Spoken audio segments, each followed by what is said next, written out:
Assalamualaikum warahmatullahi wabarakatuh, Tribuners. Kembali lagi di acara Ikan Insight, sebuah program yang bakal memberikan wawasan berbeda terkait dengan pembangunan Ibu Kota Nusantara. Program Ikan Insight sendiri merupakan kerjasama antara Tribun Kaltim bersama Ikatan Arsitek Indonesia atau IAI Kalimantan Timur, serta didukung oleh Daikin, Dexons, dan Good Sense. Tribuners, pembangunan IKN Nusantara telah berjalan secara masif. Sejumlah konstruksi dan bangunan sudah mulai dikerjakan. Pertanyaannya, bagaimana kemudian peran konsultan lokal dalam proyek-proyek tersebut? Kali ini kita sudah bergabung dengan kita tamu istimewa kita, Ketua Ikatan Nasional Konsultan Indonesia Kalimantan Timur, Bapak Fernando Kalimau. Selamat pagi, Pak Fernando. Selamat pagi. Selamat pagi. Assalamualaikum. Waalaikumsalam. Saya mungkin memanggilnya abang aja ya, biar terlihat lebih muda, Bang Fernando ya. Siap. Ya, Bang, hari ini kita akan bicara terkait dengan peran konsultan lokal dalam mega proyek IKN Nusantara gitu, Bang ya.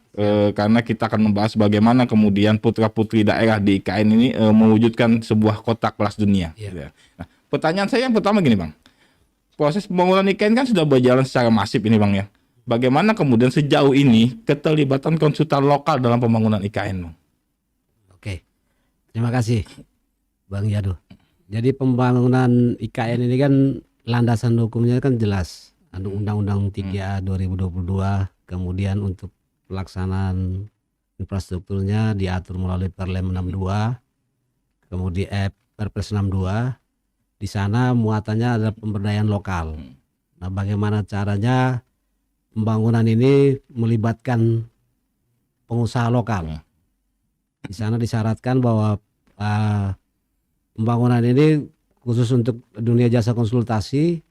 Jadi perusahaan-perusahaan non kecil luar Kalimantan itu wajib melakukan kerjasama atau memberdayakan teman-teman lokal yang kecil. Iya. Jadi lokal di sini pengertiannya bukan hanya Kalimantan Timur, tetapi regional Kalimantan. Nah, pelaksanaan sekarang kan sudah masif seperti Bang Yanuar tadi sampaikan, sudah banyak lelang-lelang pekerjaan dan sudah berkontrak. Nah, amanat Perpres ini yang sekarang kita implementasinya kita pengen sorotin, kita pengen menyuarakan bahwa apa yang diamanatkan di dalam Perpres maupun Perlem 12, di dalam Perlem 12 itu disampaikan bahwa definisi lokal itu di sana dijelaskan bahwa itu poin yang pertama adalah pemilik badan usaha harus berdomisili di Kalimantan. Badan usaha. Kemudian direktur itu harus berdomisili di Kalimantan. Kemudian pengurus pun sama. Harus minimal di atas 50%, kalau jumlahnya gasal itu harus di Kalimantan. Kecuali yang genap itu 50%. Jadi sebenarnya di sana aturan-aturan besar sudah mengatur bahwa untuk keterlibatan lokal itu sebenarnya sudah diatur dan diantisipasi. Jangan sampai ada ekspansi perusahaan-perusahaan luar dengan notabene untuk mensiasatin aturan ini bisa mendirikan perusahaan di Kalimantan, tetapi pemilik dan pengurusnya di luar. Nah, tetapi di sini sudah rigid diatur bagaimana definisi lokal. Nah, implementasi yang sekarang dilakukan ini untuk saat ini terus terang memang perusahaan-perusahaan kecil lokal Kalimantan, terutama Kalimantan Timur, sampai dengan saat ini belum ada yang dilibatkan.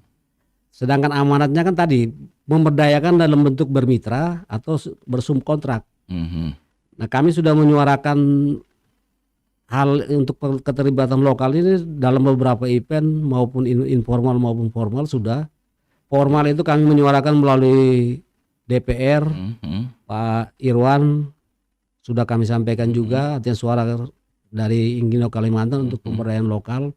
Kemudian melalui nasional juga melalui ketum kami dengan beberapa asosiasi yang tergabung dalam Kadin sudah menyuarakan juga untuk keterlibatan pengusaha lokal.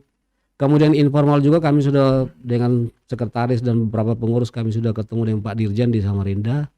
Tetapi oleh Kementerian PU aturan besar yang mengatur tentang kerjasama itu yang diatur dalam PP 14 bahwa besar kan kerjasama itu diatur di sana besar dengan besar, besar dengan menengah, menengah dengan kecil. Besar tidak bisa berkolaborasi atau bekerja sama dengan kecil.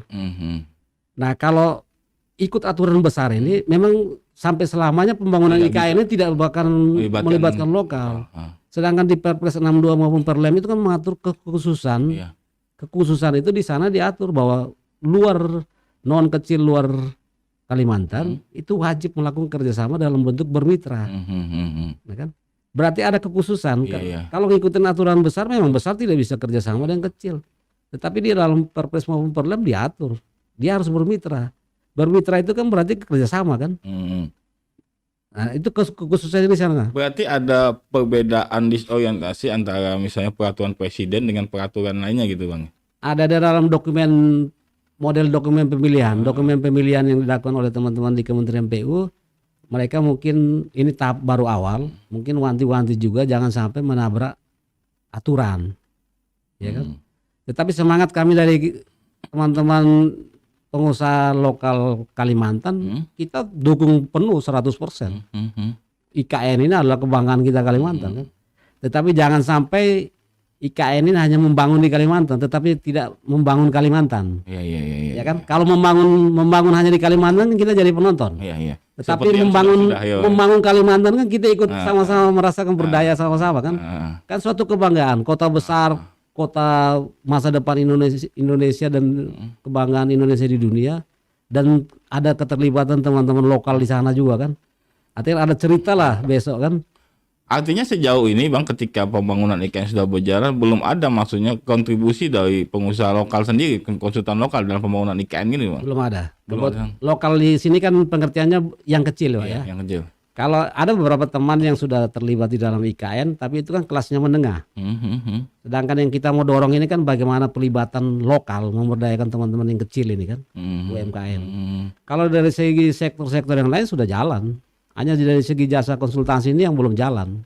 Jasa konsultasi ini Bang. Ya. Itu karena terganjal peraturan itu sebenarnya Bang. Nah peraturan, tapi sebenarnya di dalam dokumen seleksi, kebetulan saya dibantu Pak Sekretaris untuk meneropong aturan-aturan ini, kemudian implementasinya ya sampai saat ini ya belum ada.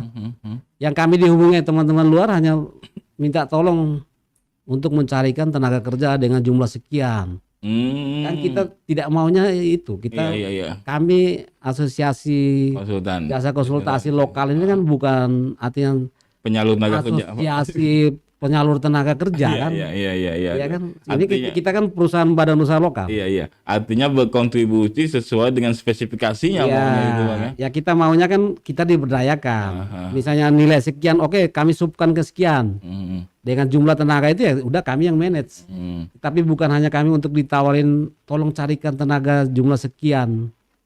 Ya kan itu. Iya. Artian asosiasi kami ini ya dijadikan hanya untuk calon tenaga kerja atau punya lembaga-lembaga apa asosiasi yang lain kan. Sementara ilmunya tidak dipakai gitu Bang ya. Oke. Berapa banyak sih Bang anggota Inkindo kalau di Kaltim sendiri kan? Kalau Kaltim ini kami punya hegemoni tahun 2014-2015 kami masih punya 500-an anggota. 500 anggota. Iya kan. Susut datang pandemi lagi, kemudian regulasi juga. Kalau saya cerita regulasi kenapa ini mereduksi jumlah anggota ini kan, kalau dulu Pak masih aturan itu masih lelang itu masih diatur oleh Kementerian PU, terakhir Permen 14 itu masih mengatur bahwa pelelangan itu kan kalau sistem konsultan itu kan ada prakualifikasi. Sebelum kita bertanding, badan usaha itu dinilai dulu layak tidak. Nah layak tidak itu privilege dulu oleh aturan yang lama itu kita diberi domisili perusahaan lokal diberi nilai 5%. Kemudian pengalaman pekerjaan, badan usaha mengerjakan di lokasi provinsi itu ada bobot juga. Kemudian nilai paket tertinggi. Nah sekarang itu pelelangan oleh aturan Perlem 12 yang dikeluarin oleh LKPP tahun 2021 itu meniadakan yang domisili perusahaan maupun pengalaman perusahaan mengerjakan di provinsi, di lokasi provinsi.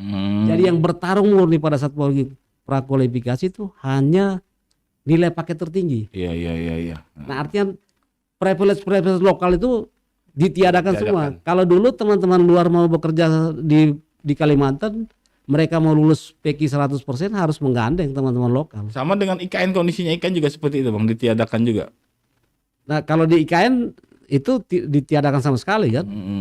Berarti tetap ada keterlibatan lokal bisa ikut bergabung di sana ya, gitu. Kalau di prakualifikasi tidak di ini. Kemudian keterlibatan di IKN ya terus terang tadi saya sampaikan badan usaha kami posturnya memang mayoritas hampir 90 di atas 90% itu adalah klasifikasi kecil. Kecil. Kenapa gemuk di kecil? Karena kita tahu sama-sama bahwa nilai paket pekerjaan di provinsi maupun di kabupaten kota yang nilainya paket di atas 1 miliar itu kan terbatas.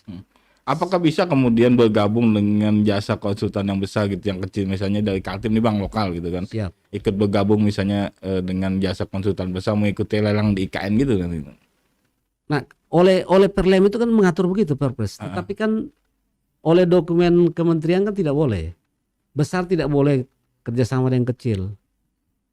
Nah, ini yang kita mau dorong bahwa implementasi Perpres 62 maupun Perlem 12 ini ya harus Perlem 05 ini memang harus kita dorong. Bahwa besar secara aturan boleh itu loh. Nah, kita tidak putus-putusnya berusaha untuk menyuarakan ini kan tahap awal pembangunan. Ya kan? Kita bukan tidak mungkin, kami Inkindo Kaltim 100% mendukung pembangunan IKN di Kalimantan ini. Tapi tadi pemberdayaan artinya empowering kami itu tolong jangan cuma sekedar jadi penonton gitu ya. Jangan penonton. Sementara kita membangun Kalimantan juga bersama-sama. Kita dari awal dari konsultan ini gitu Bang ya. Siap. Bang, terus kalau misalnya kita menghitung kebutuhan pembangunan IKN gitu ya, berapa konsultan lokal sebenarnya yang bisa dilibatkan dalam pembangunan IKN ini Bang? Kalau kita hitung-hitungan secara kasar gitu Bang.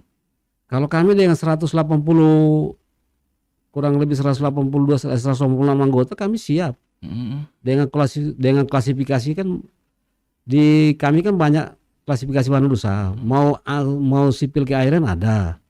Mau tata lingkungan ada, mau bangunan gedung ada, mau jalan jembatan semua punya. Oke. Nah, artinya kalau kami dilibatkan dalam IKN ini kan kami kalau dilibatkan secara perusahaan pengalaman perusahaan ada Pak. Iya. Untuk mengantisipasi yang Perlem 12 tadi bertarung adalah NPT. Nah, ini kesempatan kami perusahaan lokal untuk mendapat pengalaman di IKN. Kalau kami dilibatkan. Oke. Artinya ada kelebihan juga sebenarnya ketika pengusaha atau konsultan lokal ikut bergabung di IKN gitu Bang ya? Iya, itu kebanggaan. Kami dapat pengalaman. Pengalaman itu jadikan kami untuk mengikuti pekerjaan-pekerjaan pelelangan yang ada. Sepanjang aturan besar Perlem 12 ini belum diganti. Oke. Bang, bagaimana kemudian dari sisi SDM konsultan-konsultan lokal ini Bang? Apakah benar bisa bersaing misalnya dengan konsultan yang besar gitu yang misalnya dari pusat gitu? Kalau kami dari SDM ya itu tugas besar kami. Kalau sebenarnya secara keseluruhan kami punya badan usaha ini kan punya banyak tenaga ahli. Terus terang. Memang kalau ditandingkan seluruhnya dengan teman-teman di Jawa ya masih dominasi teman-teman di Jawa. Tapi kami SDM di Kaltim ya tidak kurang. Hanya memang kalau disuruh memenuhi kuota yang ada semua memang masih kurang jumlahnya kan. Iya. Karena terus terang di IKN memang membutuhkan banyak sekali tenaga ahli. Tetapi SDM untuk mengerjakan jembatan, perencanaan maupun pengawasan jalan jembatan, kemudian drainase, teknik sipil dan keairan banyak itu. Oke.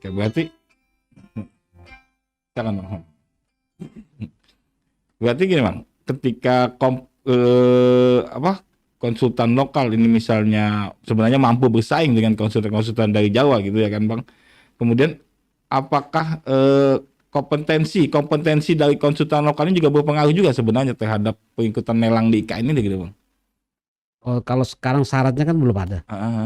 Kalau kompetensi yang tadi saya katakan kami siap kalau diberdayakan.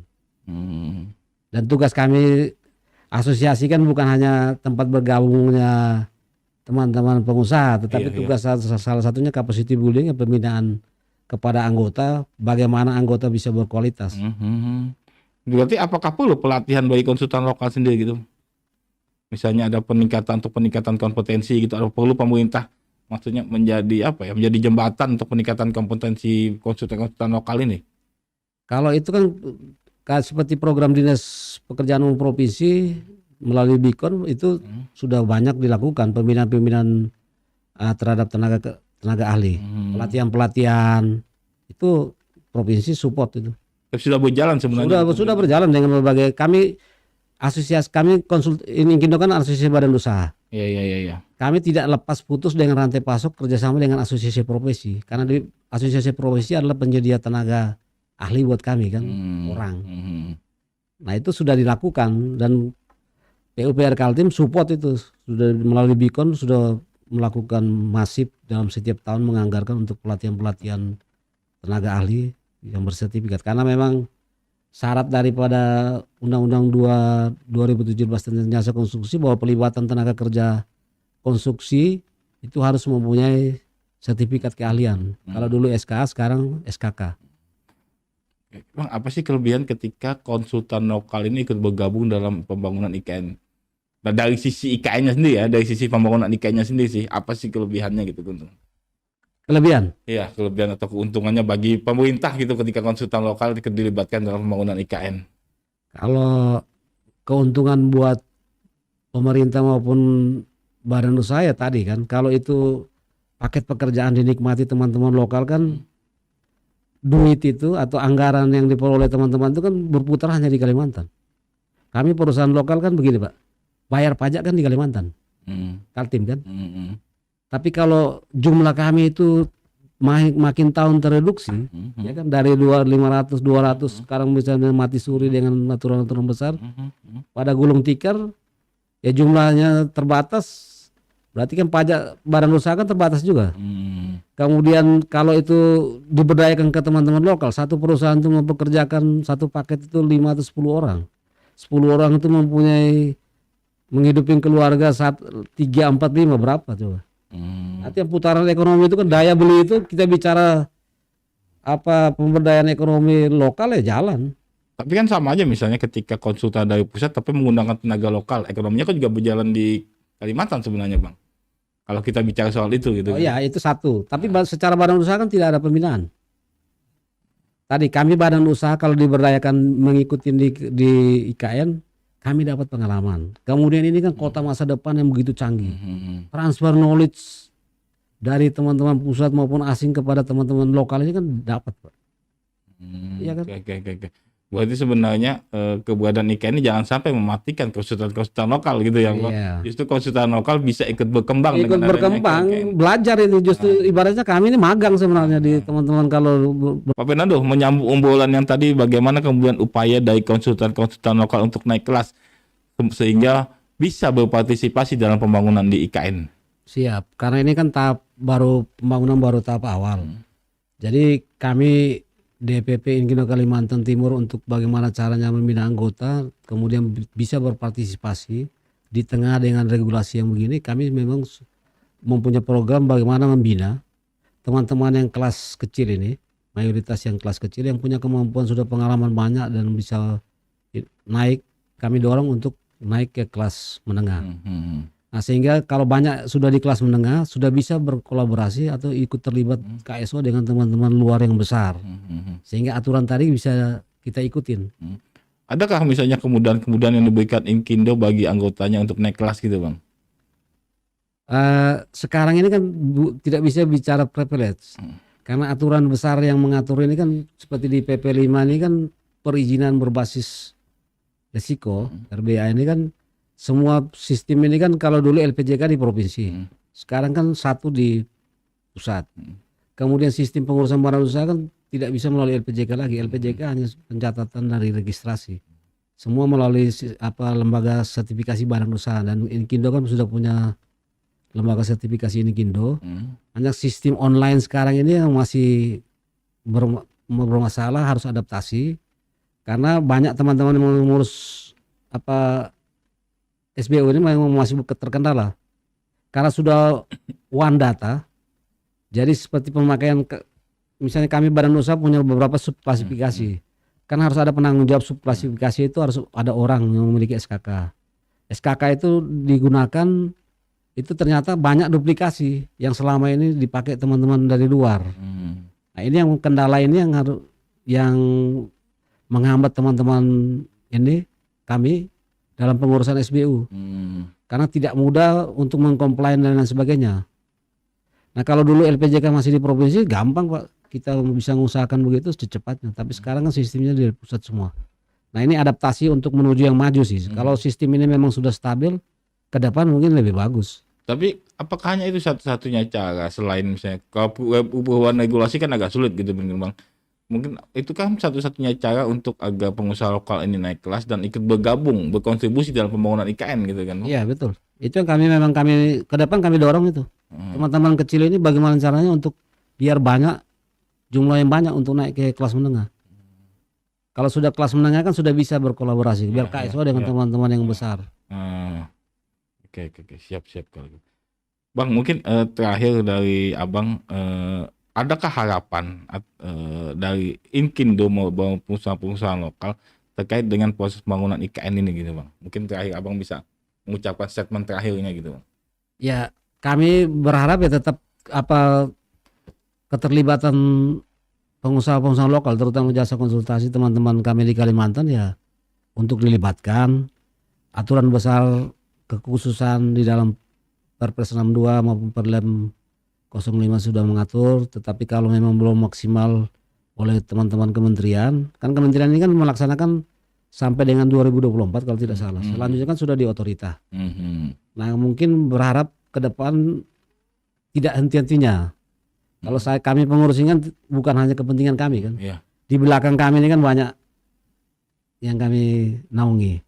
Nah, kalau teman-teman lokal diberdayakan, ya sebuah harapan besar, ya kan, adanya afirmasi kebijakan yang berpihak kepada teman-teman lokal, sehingga untuk itu jadi memberikan angin segar di tengah regulasi tadi yang Perlem 12 yang menghimpit peluang berusaha teman-teman daerah, tapi dengan hadirnya IKN yang notabene memberdayakan teman-teman lokal, di situ ada harapan kembali untuk bangkit.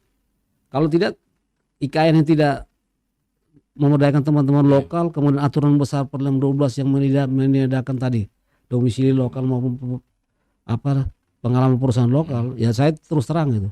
Jadi ke depan itu membawa, saya selalu katakan ya, jurang kesengsaraan dan lembah penderitaan gitu. Akan gulung tikar semua teman-teman ini. Tapi itu yang kita tidak mau, makanya kami pengurus tidak henti-hentinya melalui jalur informal maupun formal tetap menyuarakan kalau kita berikhtiar tidak henti-hentinya suatu saat pasti, karena IKN ini panjang.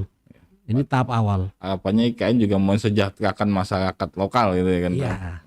Ya kan? Siap. Mensejahterakan Inkindo, pengusaha ya mensejahterakan masyarakat. Siap. Karena kami pilar utama sebenarnya. Di dalam pembangunan, kalau tidak ada konsultan, tidak ada pembangunan. Siapa yang merencanakan? Siapa yang mengawasi? Jadi tolong kami diberdayakan, jangan jadi pelengkap penderita. Itu. Siap Bang Fernando. Mungkin itu, terima kasih. Siap. Terima kasih banyak atas kehadirannya ini Bang Fernando. Siap, terima kasih. Semoga perjuangan Inkindo sukses ke depannya gitu kan. Amin. Terlibat dalam IKN. Amin. Ya, terima kasih sekali Bang. Terima kasih Bang Yanwar. Assalamualaikum. Waalaikumsalam. Tribuners, IKN Nusantara didirikan pada awalnya untuk mensejahterakan seluruh bangsa Indonesia dan untuk pemerataan ekonomi. Karena itu, sudah selayaknya kemudian masyarakat lokal juga menjadi perhatian utama bagi pemerintah agar bisa terlibat dalam pembangunan IKN. Akhirnya, saya Januar pamit dalam IKN Insight kali ini. Program IKN Insight sendiri merupakan kerjasama antara Tribun Kaltim dengan Ikatan Arsitek Indonesia atau IAI Kalimantan Timur, serta didukung oleh Daikin, Dexon, dan Goodsen. Sekali lagi, saya Januar pamit. Salam Ibu Kota Negara.